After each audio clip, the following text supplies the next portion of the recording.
Assalamualaikum warahmatullahi wabarakatuh. Saya Dinda Septi Salsabila dengan NIM 250201039.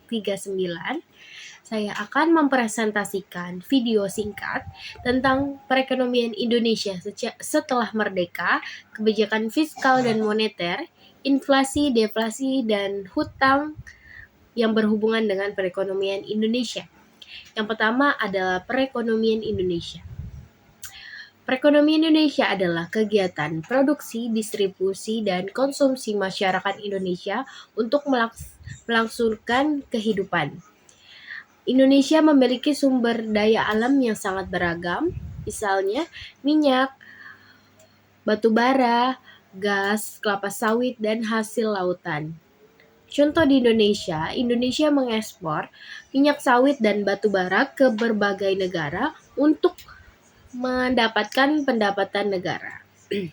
Yang kedua, perekonomian Indonesia setelah merdeka. Setelah merdeka pada tahun 1945, ekonomi Indonesia masih sangat lemah karena penjajahan dan perang.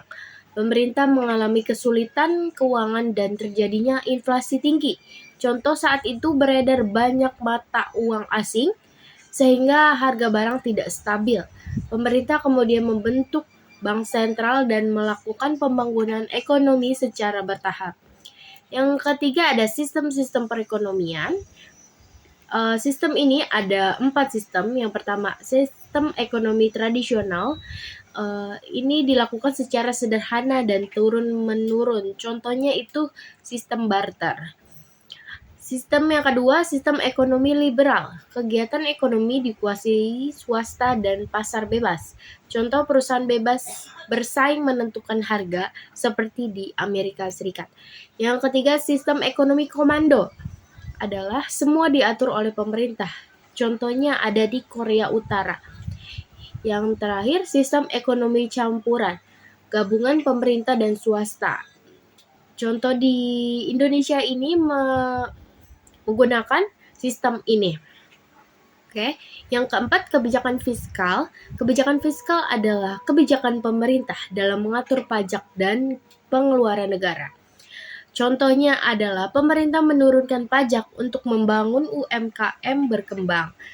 Yang kedua, pemerintah membangun jalan dan jembatan untuk meningkatkan ekonomi masyarakat. Yang kelima ada kebijakan moneter. Kebijakan moneter adalah kebijakan bank sentral untuk mengatur jumlah uang beredar. Di Indonesia dilakukan oleh Bank Indonesia. Contohnya, Bank Indonesia menaikkan suku bunga untuk mengurangi inflasi dan menurunkan suku bunga agar masyarakat lebih berinvestasi. Yang keenam ada inflasi dan deflasi.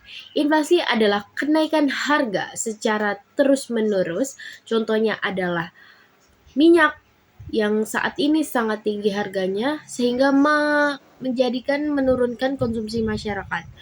Yang kedua ada deflasi, kebalikannya. Harganya terus turun-menurun.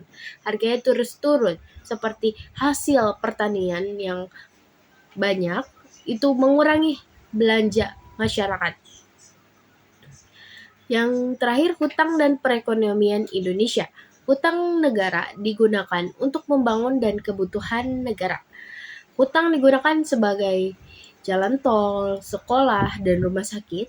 Namun jika hutang terlalu banyak, negara harus membayar bunga yang besar sehingga dapat membebani keuangan negara. Karena itu kita harus lebih bijak lagi. Kesimpulannya, perekonomian Indonesia terus berkembang sejak kemerdekaan.